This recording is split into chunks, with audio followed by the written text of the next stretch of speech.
When your cash flow is tight, we need to understand why. Okay, it's not just a temporary solution that we can fix, or not necessarily. It might be a temporary solution and we can just deal with it, and it might not be. It might be a margins issue. You might not be charging enough, or you might be bleeding costs somewhere, or you might be scheduling your people wrong, or you might be paying more than you thought you were paying, or you might have let you get your costs in your pricing workbook out of date, so they're no longer correct. So many things could be going wrong. Okay, so I want you to make sure first that we understand the margins you're making, the margins you're charging, and the margins you're actually making when you do jobs. You guys could be taking twice as long as you've allowed in your quotes, and you don't know.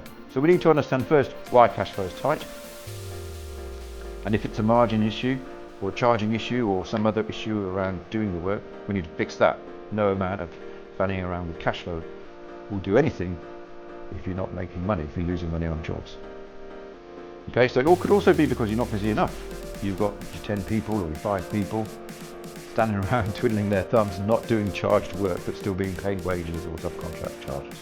And so there's lots of reasons why you might not be making money, and lots of things we need to look into and either decide they're not the problem or fix before we can go around managing cash flow. Now, of course, then you can manage cash flow by predicting revenue and predicting costs and seeing when they're coming up and putting money aside for your GST and for your tax and for the PAYG and for the superannuation, so you don't get behind and don't accumulate debt. But you can only do that if you're making enough money.